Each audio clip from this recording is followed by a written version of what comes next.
asalaamaaleykum dal leen nag jàmm ëttu yéenekaay bu groupe Sud Communication du Sud Quotidien tey ji nag dañuy waxtaane li nga xam ne mooy MCA di Millennium Challenge Corporation bi nekk suñu digganteeg waa États-Unis rawatina nag pàcc bi nga xam ne moo jëm ci wàllu courant mu ñuy fàttali ni ñu ngi ko jëmaloon ci juróom-ñeenti fan ci weeru septembre ci atum 2021 ci diirub juróomi at waaye nag projet bi nga xam ne li ko taxoon a jóg mooy fexe ba génn ci lëndëm mi askan yi nga xam ne ñoo faree ci dëkku kaw yi bu ñu moyul loolu du antu li ko waral mooy décision bi nga xam ne moo bawoo ci gouvernement bu yees bi nga xam ne Donald Trump moo ne ca booba ne day dakkal dimbal bi nga xam ne moom la doon indi jëmale ci wàllu wi projet boobu nga xam ne nag liñ ci tënk toll na ci 7 milliards ci kopparu CFA yu teg juróom-ñetti fukk dañuy des ak jeexital bi nga xam ne nag dakkal compact 2 moom la am bu ñu sukkandikoo ci Le Soleil ndax ñu ngi xamal ne fukki million doomi aadama ñuy teg ñaar ci Sénégal ñoo waroon jaare ci boobule projet ngir am courant waaye nag gouvernement bu yees bi nga xam ne moo fare ci Amérique xajamal na loolu le bu baax a baax Le Soleil la ñuy desal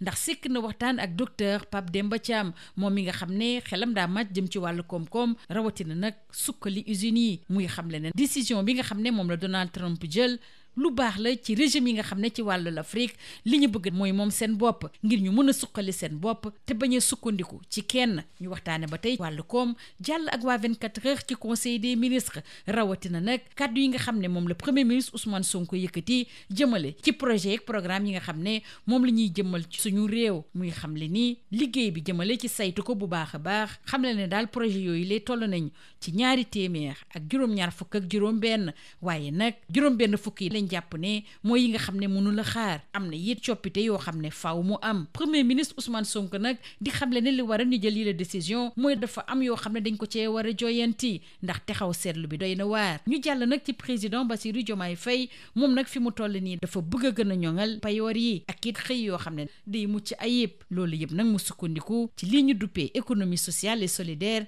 maanaam tollale askan wi ñu des ak président Bassirou Diomaye Faye ndax bu ñu sukkandikoo ci le quotidien firndeel na affecté bi ñu affecté général Souleymane Kandé ci Inde mu nar a jàppale ambassadeur bi ci wàllu défense ak ci wàllu kaaraange moom mi nga xam ne moo jiite woon armée bu terre dina door liggéeyam ci benn fan ci weeru mars bi ñu jëm décret bi nga xam ne mooy jëmmal affectation bi ñu ko affecté fële ci Inde nag président Bassirou Diomaye Faye mi ngi ko xaatim ci 2 fukki fan ak ñett ci weeru janvier bi ñu weesu jàpp leen ak waa l'enquête l'info Le Soleil ak Sud Quotidien ni waa ICS bi yeggee nañu askan wi liggéey gu am solo bi nga xam ne moom la ñuy amal ginnaaw gi nga xam ne nag ñu bëri daal ñi ngi doon xarab liggéeyam l'enquête di ñu xamal ne entreprise bi ci atum 2022 jot naa dugal ci gafagaam 200 milliards yu teg fanweer ci kopparu CFA te it chiffre d'affaires am toll na ci xaaju 1 milliard ci kopparu CFA ñoom la ñuy desal ndax seen mbirit soxal na waa l'info ñu jox kàddu gi directeur général bi muy xamle ne li tax mu am yile résultat muy dañoo takk seen biir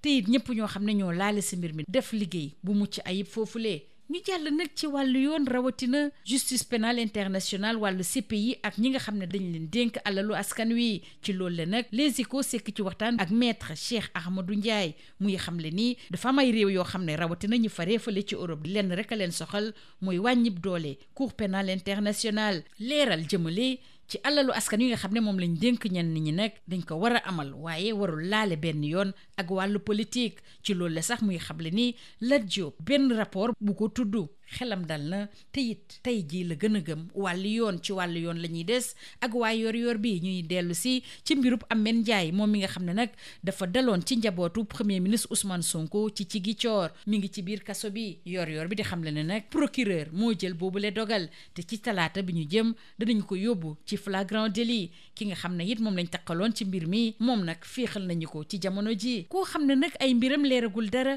waaye nag li koy xaar bu moyul dana saf sàpp si moom mooy aliment ak ay suppositoire yi nga xam ne moom lay jaay jigéen ñi bu moyul nañu ko yóbbu ci biir kaso bi diggante 1 ak 2 ati kaso. Les Échos di waxtaane nag musiba bi nga xam ne moo am ci Yeumbeul Asegna dafa am benn ndaw boo xam ne dafa am ñoo xam ne dañu ko jëloon mu réer mër ay mbokkam ñu yóbbu ko ci ab bërëb dóor ko fa ba mu ñàkk bakkanam. Les Échos di ñu xamal la ñu amal ñaawteef boobule ab indicateur la ak benn agent bu GMI. waa laa su ñuy waxtaane nag xeex bi jëmale ci wàllu yoon bu tar bi nga xam ne moom la ñu sumb fi mu toll nii ngir indi ay coppite ci code de la famille li ko waral mooy dafa jox sañ-sañ ak doole gu bëree góor ñi ci kanamu jigéen ñi jëmale ci seen wàllu njaboot dañoo xam le ne ku góor ki rek moo am sañ-sañ ci njabootam loolu nag lañ bëgg a jooyante fi mu toll nii ndax dafay indil ay jafe-jafe jigéen ñi rawatina ñi nga xam ne nag dañoo tas wala bokk ñuy ay célibataire ñu des ak jigéen ñi ndax seen mbirit soxal na bu baax a baax Sud Quotidien suñu naataangoo bi di Fatou Ndiaye mi ngi ñuy xamal ne nag dañoo am ay jafe-jafe ñoom jigéen ñi ngir jot ci suuf donte nag loi bi jëmale ci wàllu suuf bi ñu jëmaloon ci atum 1964 ci suñu réew séddal na suuf si na mu waree waaye nag jëmale ci wàllu caada ak yenn yoo xam ne dafa aju ci suñu cosaan jigéen ñi fi mu toll nii dañoo am ay jafe-jafe yu taratar ngir mun a jot ci suuf soosale ngir seeni yëngu-yëngu ci wàllu mbay ak it ci wàllu càmm ñu des ak jigéen ñi ndax Sud Quotidien mi ngi waxtaanee tabb ci boppu CIO Kirsty Coventry mu ne fi mu toll nii Afrique ak jigéen ñoo ayee lii moo gënoon a fës ci ëttu yéenekaay ñu xëyandool ñu yendoog jàmm. Bonjour. Entré en vigueur le 9 septembre 2021 pour une durée de 5 ans, le compact d'électricité du Millennium Challenge Corporation, important projet visant à sortir les zones rurales du noir, risque une électrocution à plus de 380 milliards de francs CFA. Informe Sud Quotidien. C'est la conséquence, d'après le confrère, de la décision du nouveau gouvernement américain de geler l'aide financière qui soutenait jusque-là au Sénégal ce projet vital pour l'accès universel à l'électricité. Ce sont tout simplement 12 millions de Sénégalais qui sont électrocutés, d'après Sud Quotidien. Restons avec ces impacts de la suspension du compact 2 portant sur le secteur de l'énergie, car le sujet intéresse également Le Soleil, qui affiche à sa une MCA2, le court-circuit. Le confrère de rappeler que ce programme américain devrait impacter 12 millions de Sénégalais. Le Soleil de s'entretenir avec Dr Papa Demba Thiam, qui est économiste et spécialiste de développement industriel et intégré. Il est d'avis qu'avec cette décision, le président américain Donald Trump est devenu l'allié objectif des régimes africains souverainistes. Il y voit tout simplement une opportunité pour les pays africains souverainistes de penser leur propre développement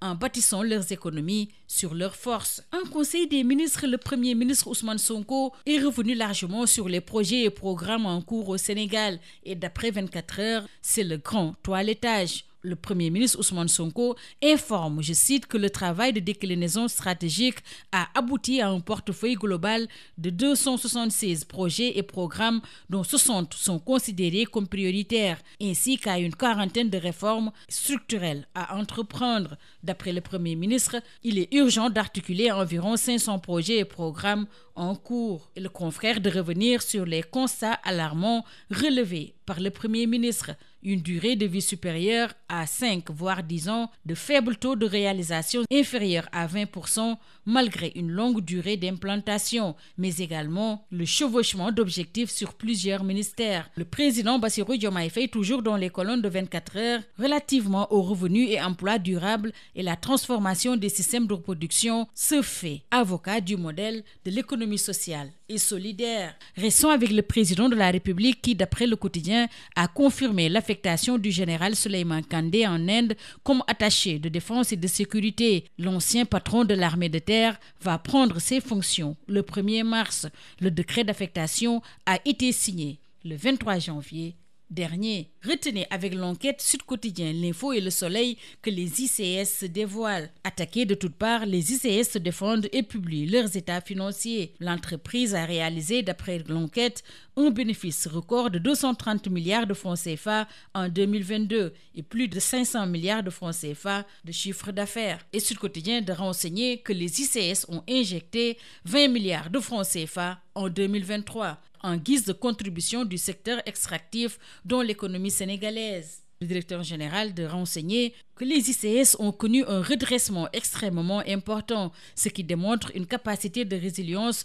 de l'ensemble des acteurs et des parties prenantes. Au moment où les Échos s'entretient largement avec Maître Cheikh Ahmadou Ndiaye et nous fait part de sa plaidoirie sur la justice pénale internationale, la CPI et la reddition des comptes. D'après Maître Cheikh Ahmadou Ndiaye, certains États, surtout les États occidentaux, sont en train de fragiliser la CPI et pour lui, la reddition des comptes doit se faire en dehors de toute considération politique. Et toujours d'après maître Cheikh Ahmadou Ndiaye, Lat Diop n'a jamais été épinglé par un quelconque rapport. Il est serein et continue de faire foi à la justice. Restons dans les couloirs de la justice avec Yoor Bi qui informe qu'à Ziguinchor, Amman Ndiaye, l'agresseur de la famille du Premier ministre Ousmane Sonko, a été placé sous mandat de dépôt. Ainsi en a décidé le procureur de la République. Après 2 retours de parquet, le maître des poursuites a décidé de le faire passer à la prochaine audience des flagrants délits et il sera jugé mardi prochain, tandis que son présumé complice a été remis en liberté. Alimon Suppou risque 3 ans ferme. Information à lire dans les colonnes de l'Info et de Yoor Bi. L'Info de revenir en détail sur les moments forts du face-à-face entre le juge et les accusés. Les Échos rapportent l'horreur à Yeumbeul à Segnon avec un jeune kidnappé qui a été embarqué et battu à mort par un indicateur et un agent du GMI. À l'origine, d'après le confrère, une simple fouille corporelle de routine. Restons dans les couloirs de la justice pour nous intéresser cette fois-ci à la bataille juridique pour la réforme du Code de la famille. C'est la levée de bouclier contre le patriarcat selon